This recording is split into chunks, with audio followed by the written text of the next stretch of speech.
que la estructura del Estado colombiano estaba conformada en dos. Una que es las ramas y otra que son los órganos. Dentro de las ramas encontramos la rama ejecutiva, la rama legislativa y la rama judicial.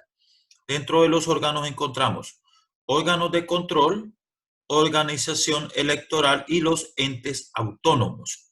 Entonces, hablemos un poco de las ramas, recordemos lo que estábamos mirando. Dentro de la rama ejecutiva encontramos, lógicamente, esta rama es la que administra el Estado colombiano, es la parte administrativa, la que ejecuta todas las decisiones de las demás ramas. Lógicamente está encabezada por el presidente de la República como máxima autoridad ejecutiva. Esta rama, lógicamente, está conformada por ministerios, gobernaciones y alcaldías y todos los entes descentralizados que corresponden o están adscritos a cada uno de estos niveles. Entonces decíamos que teníamos un nivel nacional, nivel departamental y nivel municipal. Eh, el ente central del nivel nacional, lógicamente, es, como su nombre lo indica, la nación en cabeza del presidente de la República. El nivel territorial departamental, el ente central es la gobernación y el nivel territorial municipal, el ente central es la alcaldía. Y hay algunas entidades que han sido creadas para cumplir o facilitar el cumplimiento del objeto de cada una de los entes centrales y que conocemos como entes descentralizados. ¿Sí? Y encontramos en el nivel central nacional, encontramos, por ejemplo, establecimientos públicos como, por ejemplo, el SENA. El SENA es un establecimiento público con autonomía administrativa y presupuestal, cuyo objetivo es la educación de los colombianos. Este objetivo le corresponde a la nación, pero lógicamente la nación ha creado este establecimiento público con el objetivo de que le coayude a la consecución de la mejoramiento de la educación de los colombianos.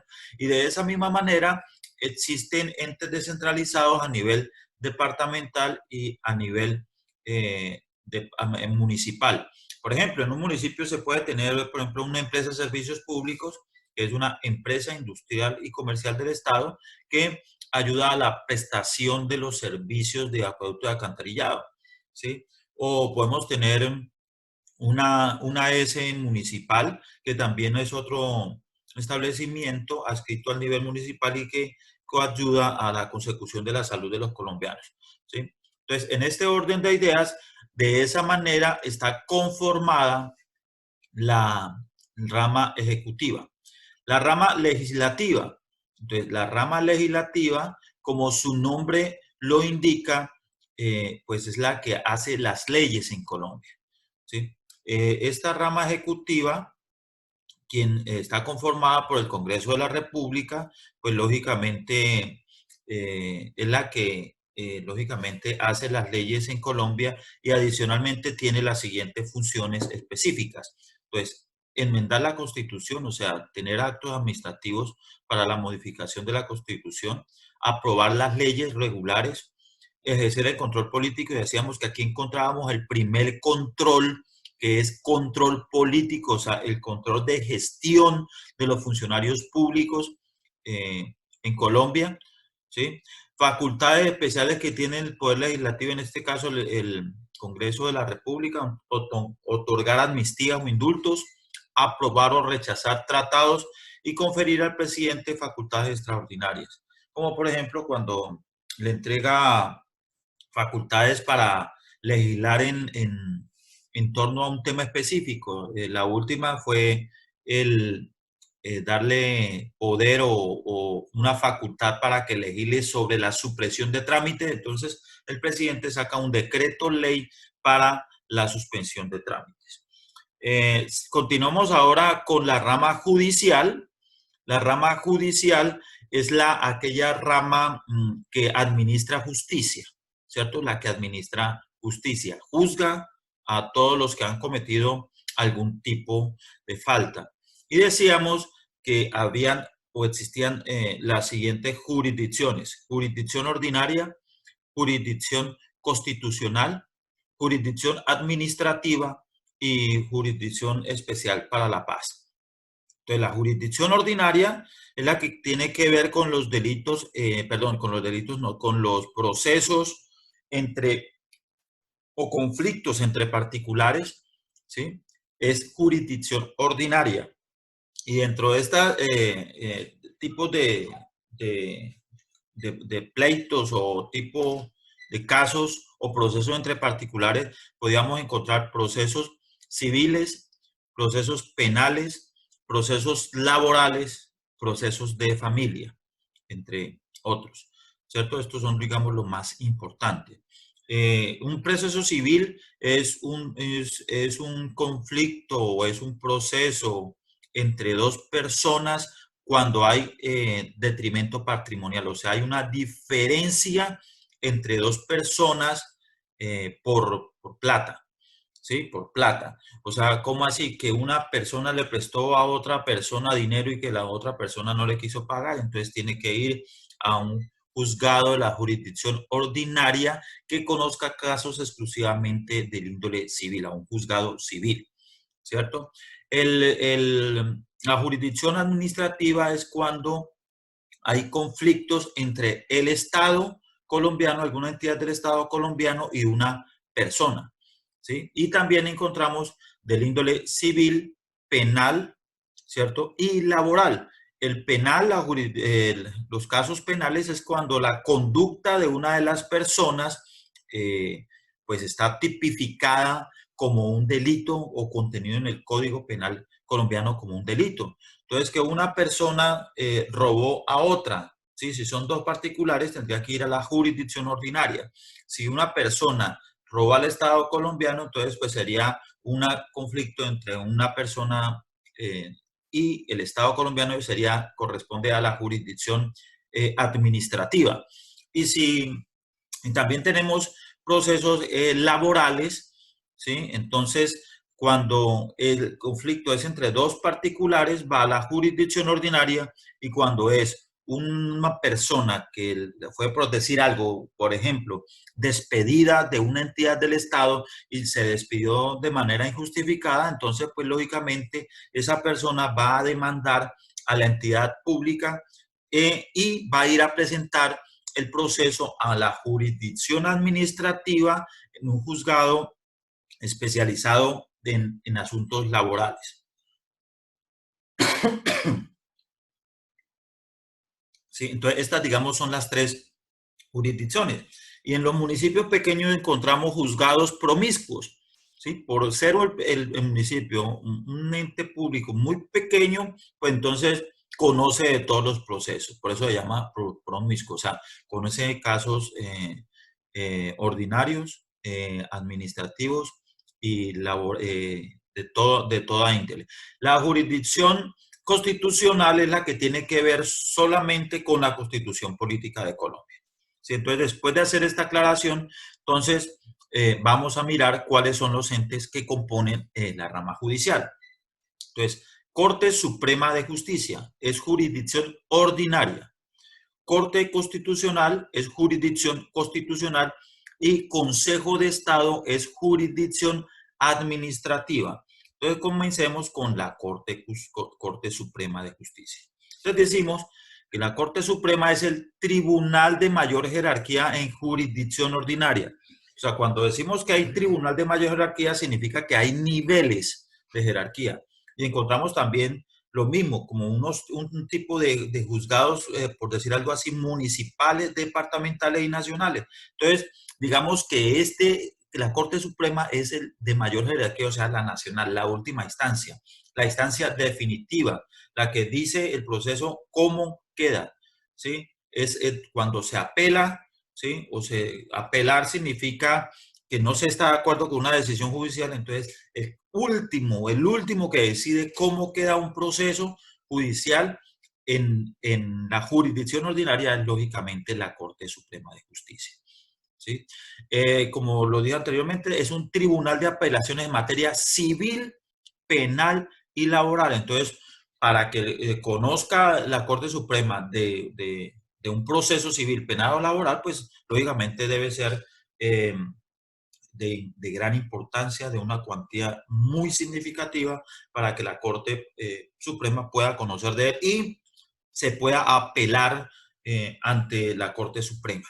Adicionalmente, la Corte Suprema de Justicia investiga y juzga las autoridades de alto nivel, o sea, investiga al presidente, a los ministros, al fiscal, al procurador, al defensor y a los congresistas. ¿Sí? Entonces, estas son los autoridades de alto nivel y estos no son investigados ni juzgados por la fiscalía ni por los tribunales diferentes, sino que estos son investigados y juzgados por la Corte Suprema de Justicia.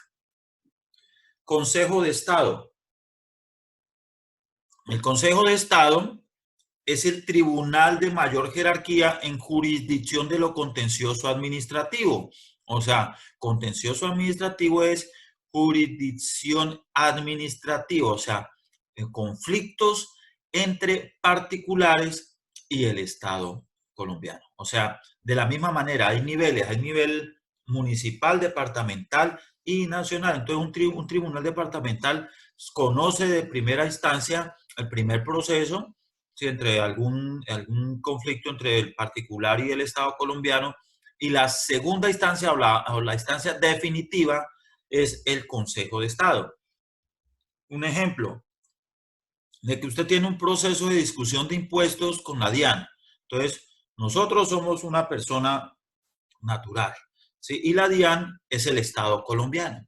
Y usted no está de acuerdo con la decisión que tomó la DIAN de, por decir algo, de sancionarlo. Le emitieron una resolución sanción para sancionarlo. Entonces usted va a demandar a un tribunal que corresponda a la jurisdicción administrativa, ¿sí? Y la instancia definitiva, entonces si usted la primera fase no es fallado a favor suyo, entonces usted puede ir a apelar, o sea, a seguir discutiendo en la instancia última, en el tribunal de mayor jerarquía, que es el Consejo de Estado, y el Consejo de Estado, cuando decide, esa es ya una decisión definitiva. También sirve como asesor de gobierno en cuestiones de derecho administrativo. Acuérdense cuando se fue a vender eh, perdona, cuando el ejemplo que les daba del tercer canal, ¿sí? Que se iba a hacer una subasta de una persona, entonces el gobierno vino a consultarle al Consejo de Estado como asesor en cuestiones de derecho administrativo. Entonces el Consejo de Estado dijo, no se puede hacer una subasta de uno porque para hacer una subasta mínimo se necesitan dos oferentes. Y en ese caso se cayó el proceso. ¿Sí? Y lo que estamos diciendo, falla las acciones de nulidad y reparaciones directas por los actos o omisiones del gobierno. ¿Sí? Entonces, acción de nulidad es que busca que una norma sea declarada nula y las consecuencias que generó esa aplicación de esa norma pues sean resarcidas, ¿sí? Sean reparadas. ¿Sí? Más adelante vamos a ver en qué consiste más específicamente esta acción de nulidad. Corte Constitucional. Corte Constitucional. Les recuerdo que cada 40 minutos vamos a iniciar una nueva sesión, nos quedan 10 minutos, entonces yo inmediatamente me vuelvo y me conecto y les envío al monitor el enlace o el ID para que podamos continuar con la sesión. Corte Constitucional es de la jurisdicción constitucional, como ya lo vimos, todo lo que debe conocerse frente a la Corte, digamos, a la Constitución Política de Colombia. Dentro de las funciones específicas de la Corte Constitucional es que falla las acciones de inconstitucionalidad. ¿Sí? Entonces, cuando se presenta una acción de constitucionalidad, cuando encontramos una norma con fuerza de ley que está atentando contra la Constitución política, entonces lógicamente debe ir a ser revisada por la Corte Constitucional. ¿Y cuándo se puede mandar una norma por inconstitucional? Cuando la norma se piensa modificar, cuando la Constitución política se piensa modificar, o sea, cuando hay actos legislativos, entonces se puede entrar a revisar por la Corte Constitucional. Cuando para la aprobación de las leyes o los actos legislativos se cometen vicios de procedimiento, entonces también se puede demandar por vicios de procedimiento, lo que le pasó a la ley de financiamiento, que se declaró inexequible en su totalidad, por ejemplo. Cuando hay convocatorias a referéndum, también entra a ser revisada por la Corte, los tratados internacionales y la declaración de estados de emergencia, ¿sí? Adicionalmente, la Corte Constitucional tiene una función muy especial, y es fallar las acciones de tutela como instancia definitiva. O sea, que usted primero va a un juzgado normal, pone una acción de tutela, y eso después, en última instancia, pasa a la Corte Constitucional, quien es el que da el fallo definitivo de la acción de tutela. Fiscalía General de la Nación y todos estos entes, digamos, que son de la rama judicial. La Fiscalía General de la Nación es el ente que investiga y acusa a todas las personas colombianas, excepto a la justicia penal militar, o sea, a los militares en el ejercicio activo de sus funciones, que pues no le corresponde a la Fiscalía.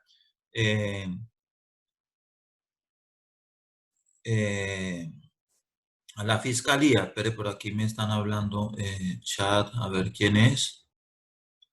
Ah, está Jorge Iván, está. Listo, seguimos. Adicionalmente, la Fiscalía, ¿en qué consiste la labor de la Fiscalía? Investigar sobre todos los delitos que puede cometer la gente. ¿Sí? Entonces, estábamos hablando de delitos, ¿sí? Ya no estamos hablando de procesos fiscales, sino de delitos, procesos penales. Y adopta medidas para proteger las víctimas y los testigos. ¿Sí? Víctimas y testigos en los diferentes procesos penales. Entonces, la Fiscalía lo que hace es investigarlo, recopilar las pruebas que considere necesarias y lleva a juicio, a acusar a esas personas para que se les realice el juzgamiento a través de las diferentes instancias. Seguimos. Consejo Superior de la Judicatura. Es una de las altas cortes que todavía existe y persiste, porque se ha querido eliminar este Consejo Superior en muchas oportunidades, pero esta es la fecha que todavía existe el Consejo Superior de la Judicatura. ¿Y por qué se ha querido eliminar esta alta corte? Porque bien es cierto, es una alta corte que es muy costosa para el Estado colombiano, pero que a juicio o en concepto de algunos especialistas, esta alta corte simplemente cumple funciones administrativas, y que no es necesario que sea una alta corte como tal por el costo que eso representa. Entonces, miremos cuáles son las funciones del Consejo Superior de la Judicatura. Entonces, por ejemplo, prepara la lista de los candidatos para el Poder Judicial. O sea, prepara el listado de los posibles elegibles que pueden tener para ocupar los cargos vacantes como jueces de la República. ¿Sí? Castiga las faltas de los miembros de la judicatura y los abogados en ejercicio. Esta es una labor netamente administrativa. Si nosotros la comparamos con otra entidad, es lo mismo que hace la Junta Central de Contadores, ¿cierto? Con los contadores. La Junta Central de Contadores castiga las faltas disciplinarias que tienen todos los contadores. Entonces, esta también es una labor administrativa. Fíjense que la Junta Central de Contadores no es una alta corte. ¿Sí? Controla el desempeño de los bufetes, o sea, todo lo que tiene que ver con el desempeño de los abogados lo realiza el Consejo Superior de la Judicatura y eso también es lógicamente, una función netamente administrativa y prepara el proyecto de presupuesto para toda la rama judicial. Entonces, fíjense que este Consejo Superior cumple netamente funciones administrativas y para eso no se requiere ser una alta corte, pero no ha sido posible que se elimine el Consejo Superior de la Judicatura.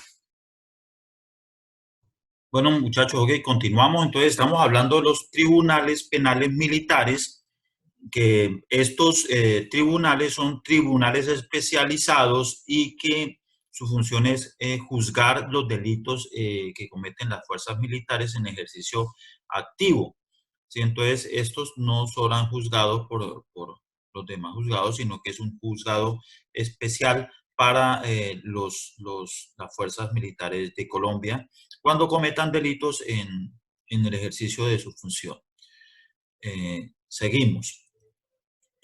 Hasta allí, digamos que son las ramas del poder público.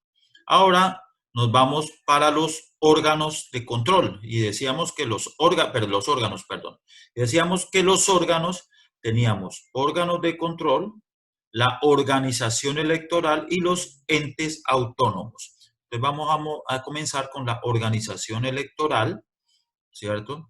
La organización electoral está conformada por la Registraduría General de la Nación y también la tenemos el Consejo Nacional Electoral, que son los dos órganos que conforman la organización electoral. La Registraduría Nacional es la que registra la vida civil de los colombianos e identifica. Entonces, cada vez que nace un colombiano, pues hay que registrarlo y en ese momento, pues la registraduría identifica, le asigna el número con que se va a conocer la persona. Y también dentro de las funciones especiales que tiene la registraduría es organizar y llevar a cabo todos los procesos electorales que existan, todas las elecciones, los procesos a nivel nacional son los que lo organiza la registraduría civil, la Registraduría General de la Nación. Y otra función especial que desempeña la registraduría es el llevar el censo nacional electoral. O sea, que esto significa que hace el censo de las personas que están habilitadas para poder participar en esos procesos eleccionarios, o sea, las personas que pueden llegar a votar. Ese es el Censo Nacional Electoral.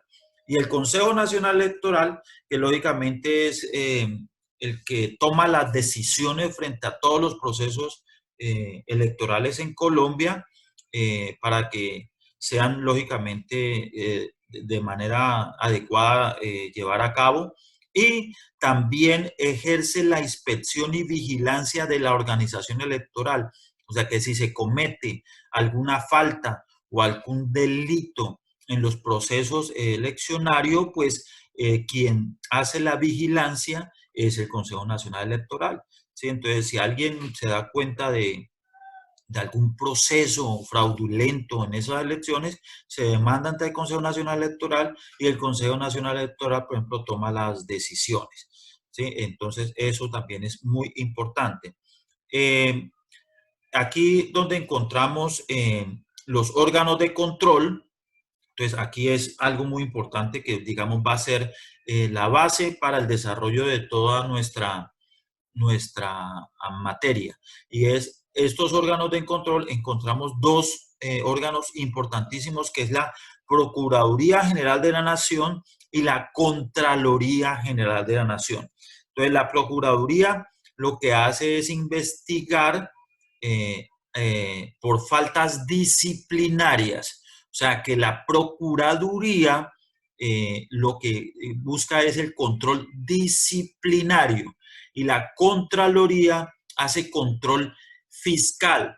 ¿Qué es control disciplinario? La actuación de todos los agentes del Estado, ¿sí? Todos de los funcionarios públicos, todos los servidores públicos que en ejercicio de sus funciones pues cometan alguna falta disciplinaria, o sea, su comportamiento, ¿sí? Mientras el control fiscal que ejerce la Contraloría, el control fiscal es el detrimento patrimonial de las arcas del Estado colombiano. ¿Sí? Entonces, si se pierde plata, si se invirtió mal, si de pronto las inversiones que está haciendo el Estado a través de la ejecución de todos los proyectos no se hacen con economía y eficiencia, ¿sí? Entonces eso es lo que entra a controlar, a hacer control fiscal la Contraloría. Entonces, para tener claro, Procuraduría hace control disciplinario, ¿sí? Hace control disciplinario y la Contraloría control fiscal. Entonces ahora miremos si, qué más funciones tiene la Procuraduría General de la Nación. Entonces, su función principal es que realiza investigaciones disciplinarias e impone sanciones a todos los funcionarios públicos, ¿sí? Tanto civiles como miembros de las fuerzas militares, ¿sí? Simplemente sanciones. Vigila el cumplimiento de la Constitución Política de Colombia, las leyes y las decisiones judiciales de los actos administrativos. Entonces, la Procuraduría es la que vela por el cumplimiento de todas las normas en Colombia. Si ellos siempre participan en todos esos procesos y tienen que dar su concepto. Y adicionalmente, protege el cumplimiento de los derechos humanos. Y esto lo hace a través, garantiza el cumplimiento de los derechos humanos, lo hace a través de la Defensoría del Pueblo, ¿sí? De la Defensoría del Pueblo, y también tiene como función específica y especial defender los intereses colectivos y en especial los del medio ambiente. Entonces, la Procuraduría, acuérdense, es control disciplinario. Mientras que ya decíamos que la Defensoría del Pueblo lo que hace es velar por la promoción de los derechos humanos, su protección, el ejercicio, la divulgación de todo lo que tiene que ver con los derechos humanos. Y esta Defensoría está adscrita a la Procuraduría. Y la Contraloría, que digamos es el ente central frente a la parte de gestión fiscal, entonces la Contraloría lo que hace es ejercer la vigilancia de gestión fiscal del Estado, ¿sí? ¿En qué consiste esa gestión fiscal o ese control fiscal? Se hace un control financiero, ¿cierto? Control financiero de gestión y resultados, ¿cierto? Que todos los recursos del Estado colombiano deben ser invertidos de manera eficiente, ¿sí? Eficiencia significa que los recursos, tanto financieros, técnicos y humanos, deben ser, lógicamente, utilizados de la mejor manera, ¿sí? Fundado también en los principios de economía, equidad y costos ambientales, ¿sí? Economía. Entonces, eso es lo que hace el control fiscal, ¿sí? Ejercer el control financiero de la inversión de todos los recursos con que cuenta el Estado colombiano, ¿sí?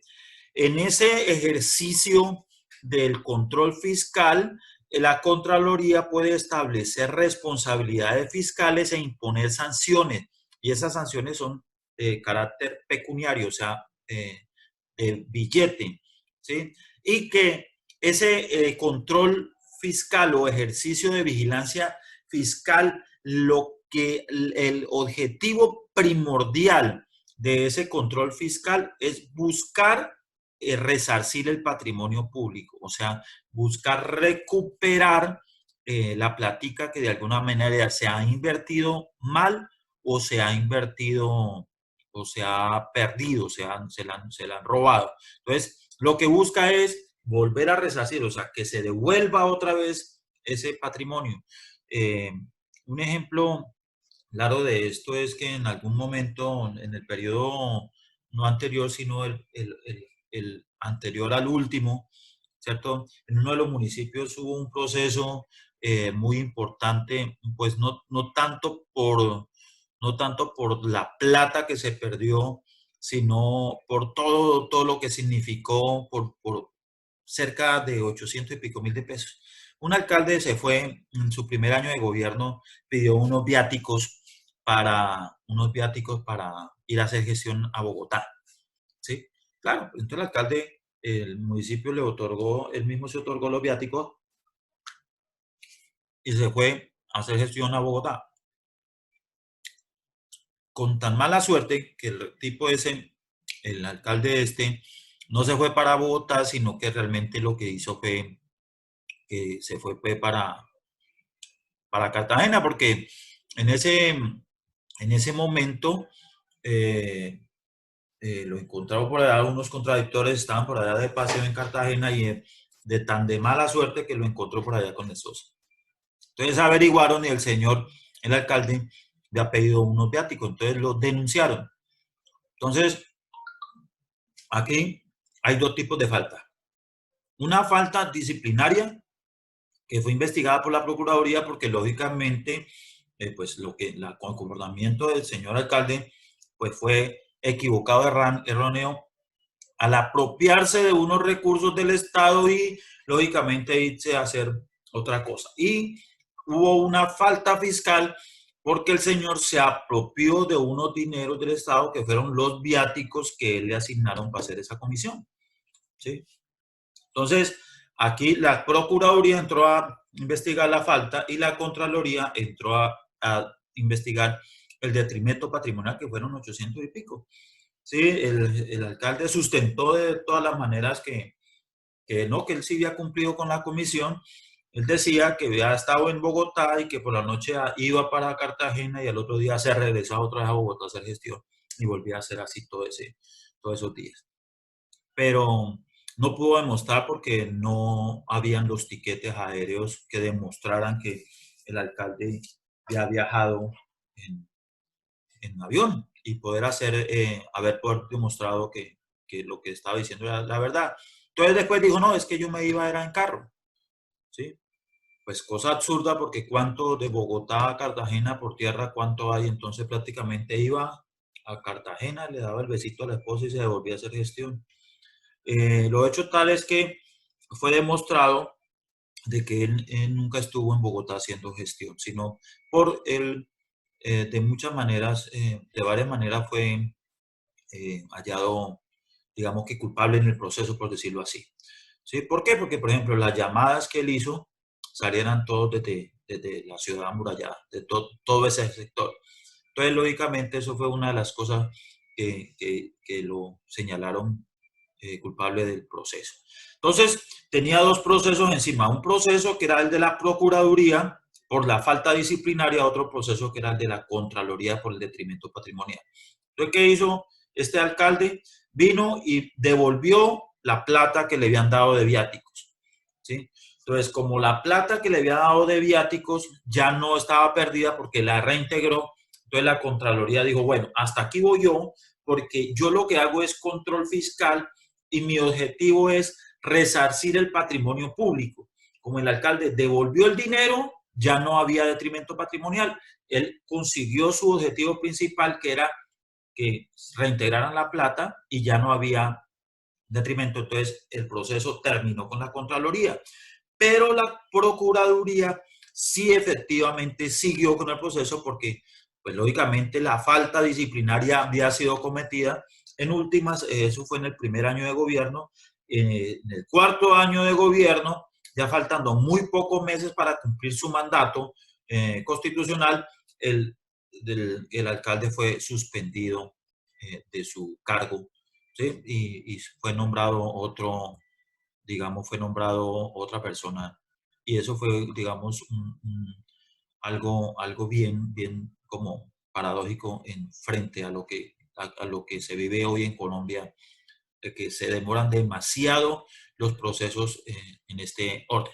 ¿Sí? Entonces, repasemos, Contraloría General de la República hace control fiscal y la Procuraduría hace control disciplinario. Y la última parte es lo que encontramos como entes autónomos, ¿sí? Está dentro de los órganos los entes autónomos. Y entonces aquí, la primera, Autoridad Nacional de Televisión. Hay que decirlo, esta ANTV ya está en liquidación. ¿Sí? Y espera, me imagino, no sé, se han distribuido en este momento las competencias que tenía la Autoridad Nacional de Televisión. ¿sí? Pero vamos a ver si de pronto crean otra o qué va a pasar con esta Autoridad Nacional de Televisión. Esta Autoridad Nacional de Televisión lo que hacía era dirigir y ejecutar todo lo que tiene que ver con el servicio de televisión en Colombia. Comisión Nacional del Servicio Civil. Esta Comisión Nacional del Servicio Civil lo que hace es hacer o realizar todos los procesos eh, para cubrir las vacantes de carrera administrativa. ¿Cómo así? ¿En qué consiste esto? En el sector público nosotros encontramos cargos de libre nombramiento y remoción, ¿sí? Y cargos de carrera administrativa. Esa carrera administrativa es lo que nosotros normalmente conocemos como cargos de planta, ¿sí? O sea, que la Comisión Nacional de Servicio Civil es la que está encargada de hacer todos los procesos, organizar todos los procesos para poder cubrir los cargos de planta, o sea, de carrera administrativa, ¿sí? Que existen en todos los entes de Colombia, excepto los entes autónomos, ¿sí? Entonces, los entes autónomos, algunos sí, no. Entonces, los demás, todos los municipios, ustedes pueden meter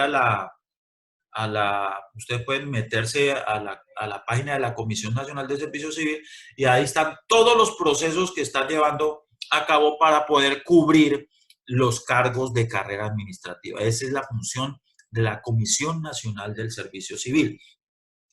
El Banco de la República. El Banco de la República, pues como ustedes ya conocen, el Banco de la República es el ente emisor de la moneda colombiana. Él es digamos, el que emite el billete, oficialmente la moneda colombiana. Y adicionalmente tiene como función especial el mantenimiento de la capacidad adquisitiva de la moneda, o sea, el control de la inflación. Por eso, el Banco de la República controla también las tasas de interés, porque ese es un factor fundamental e importante dentro de para el cumplimiento de la función del Banco de la República. Entes autónomos, ¿sí? Entonces, universitarios. Entonces, las universidades públicas, la gran mayoría son entes autónomos. Como un ejemplo, pues la Universidad Surcolombiana. Esta Universidad Surcolombiana es ente autónomo y por consiguiente toma frente a ciertos aspectos, toma sus propias decisiones. Como por ejemplo, la universidad hace sus propios procesos para los cargos vacantes o los cargos de planta o los cargos de carrera administrativa que tiene la Universidad Surcolombiana. Ese proceso de selección del personal lo hace la misma universidad, ¿sí? Entonces, estas universidades, en el caso de la Universidad Surcolombiana, es un ente universitario autónomo. Y otro de los entes que tenemos es el ASCAR, las Corporaciones Regionales de Desarrollo Sostenible. Estas CAR, pues son las que de alguna manera entran a la protección y conservación del medio ambiente, que ese es el objetivo fundamental de estas entidades. Hay una por cada una de las regiones. Entonces, aquí tenemos en el Huila, tenemos la CAN, que se llama Corporación Autónoma del Magdalena, y que lógicamente en las diferentes regiones encontramos este tipo de entes. ¿Listo, muchachos? Entonces, hasta ahí, lógicamente, tenemos la estructura del Estado colombiano. Ahora vamos a mirar otro tema importante para entender un poco más lo de las acciones que nosotros estábamos mirando, y es la jerarquía de las normas en Colombia. La jerarquía de las normas en Colombia. Entonces vamos a compartir aquí un poco. Entonces, denme un segundo.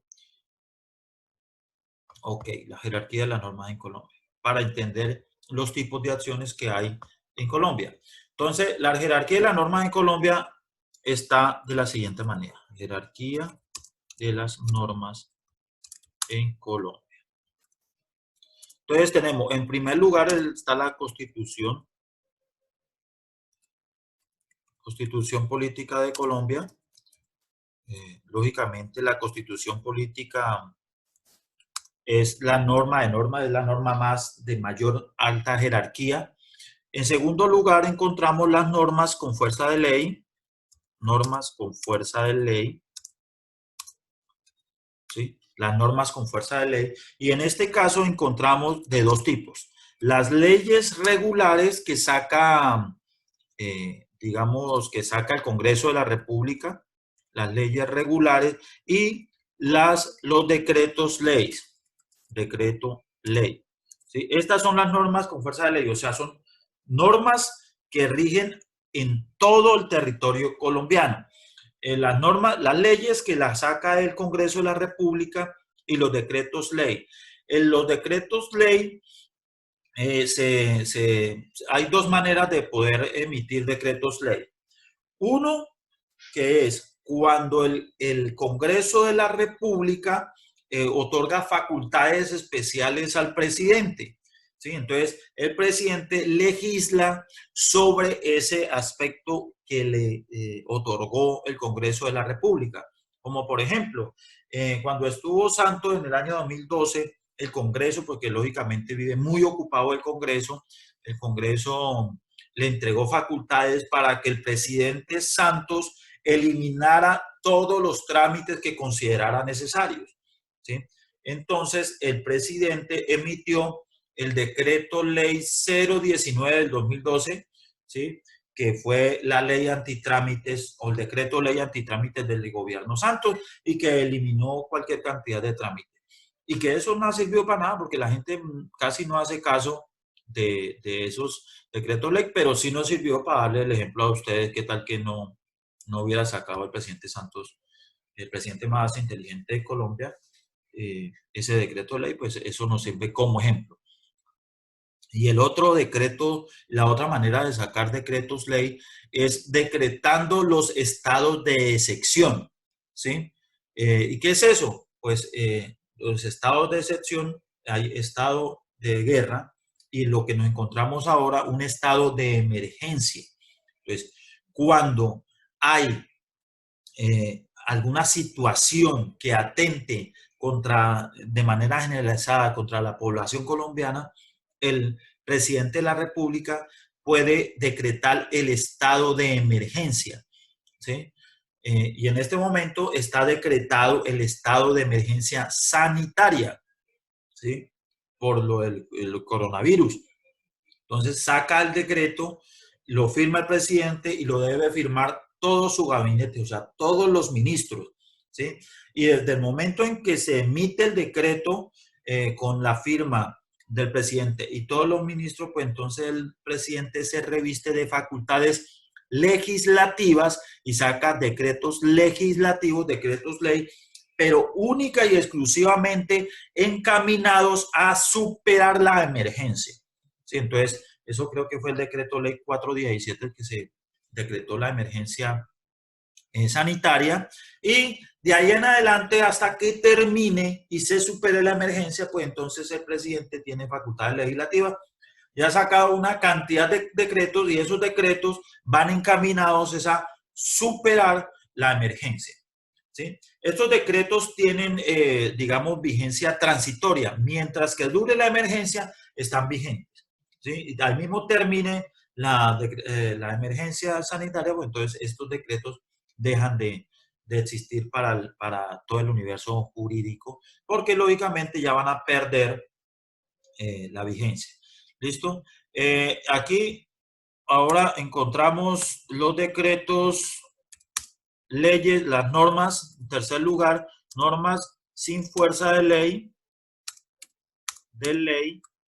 pero de cumplimiento obligatorio en todo el territorio nacional. Cumplimiento obligatorio a nivel nacional. ¿Sí? Entonces, no son leyes, no son decretos ley, pero no tienen fuerza de ley, pero sí todo el territorio nacional los puede cumplir o los debe cumplir. Entonces, en este caso tenemos los decretos reglamentarios, ¿sí? Los decretos reglamentarios, el del nivel nacional, o sea que todos tienen que cumplir ese decreto. También podemos encontrar las resoluciones administrativas del orden nacional. Por ejemplo, la DIAN saca resoluciones administrativas, entonces todos tienen que cumplirlas. Una superintendencia también puede sacar una resolución. Y las circulares externas, que también aplica para todo el mundo. Entonces, por ejemplo, la superintendencia puede sacar una circular externa y es de cumplimiento general en el territorio nacional. O sea, no son leyes, no tienen fuerza de ley, pero sí estos actos son de cumplimiento a nivel nacional. En cuarto lugar, tenemos las normas departamentales. O sea, como su nombre lo indica, pues son que son de obligatorio cumplimiento a nivel departamental. En cada departamento deben cumplirla. Entonces, tenemos las ordenanzas departamentales y también en este mismo orden de ideas pueden existir decretos departamentales, pueden existir resoluciones departamentales y pueden existir circulares externas del orden departamental.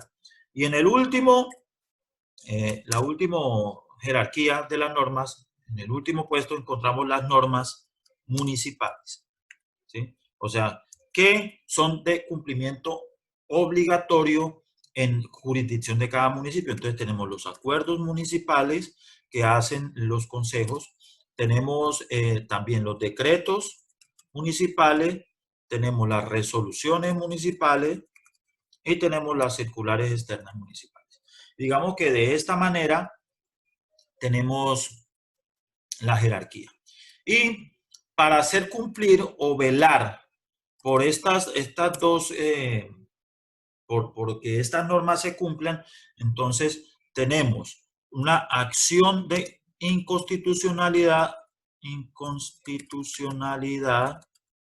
y la acción de nulidad que nosotros mirábamos cuando estábamos mirando el Consejo de Estado, acción de nulidad. ¿En qué consiste la acción de inconstitucionalidad? Entonces, ¿ante quién se interpone la acción de inconstitucionalidad? Ante la Corte Constitucional. ¿Sí? ¿Cuándo se interpone una acción de inconstitucionalidad? Cuando una norma con fuerza de ley va en contravía de la Constitución política. Entonces, demandamos la norma con fuerza de ley, o sea, las leyes y los decretos ley. ¿Sí? Cuando estas leyes o estos decretos ley están en contra de la Constitución política, interponemos una acción de inconstitucionalidad y ya habíamos mirado en la Corte Constitucional cuáles eran los diferentes tipos de acciones de inconstitucionalidad. ¿Quién lo puede hacer? Cualquier ciudadano colombiano en ejercicio que lógicamente fundamente y sustente jurídicamente esa violación. ¿Cuál es el efecto del fallo de inconstitucionalidad? Se declara inexequible, por ejemplo. Entonces, que a partir de la fecha del fallo, a partir de la fecha que indique la Corte Constitucional, deja sin efecto la norma demandada, ¿sí? Y, lógicamente, no pasa nada con el periodo en el cual se hizo o se aplicó la norma, ¿sí?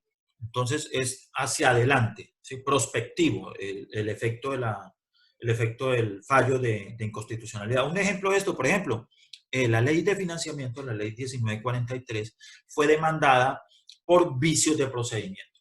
Entonces la Corte Constitucional declaró inexequible toda la ley, ¿cierto? Toda la ley. Eso salió creo que como en octubre, si no estoy mal, no recuerdo muy bien la fecha del fallo, y le dijo, el fallo de la declaratoria de inexequibilidad de la ley de financiamiento, dijo, no, no vamos a aplicarla a partir del fallo, sino que la ley queda vigente hasta el 31 de diciembre y a partir del 1 de enero del 2020, pues ya queda inexequible. Para darle oportunidad al gobierno de que por los efectos económicos que eso generaba, declararle inasequible el 100%, pues lógicamente le dio la oportunidad al gobierno para que dentro de los meses siguientes pudiera tramitar una nueva ley que, lógicamente, por el impacto no se podía tomar de manera inmediata esa inasequibilidad. ¿Y qué significó durante el año 2019? Que esa ley 1943 se aplicó, ¿sí? Y no pasó absolutamente nada. A partir del 1 de enero, pues lógicamente dejó de, de existir en el ámbito jurídico y pues se comenzó con la nueva ley de crecimiento económico. Y una segunda acción que es la acción de nulidad, que es la que estamos mirando acá. ¿En qué consiste esta acción de nulidad? Esta acción de nulidad consiste en cuando una norma sin fuerza de ley o inferior, o sea, aquí tenemos normas sin fuerza de ley, o sea, estos decretos o inferior las ordenanzas o los acuerdos municipales. Cuando estas normas, las 3, 4 y 5, cuando estas normas son contrarias a una norma con fuerza de ley, o sea, a una ley. Cuando una de estas tres es contraria a una ley, pues se interpone una acción de nulidad, ¿sí? Esa acción de nulidad se interpone, como es un pleito entre un particular y el Estado colombiano, se interpone ante la jurisdicción administrativa, o sea, un juzgado administrativo, y la última instancia, como lo miramos, es el Consejo de Estado, ¿sí?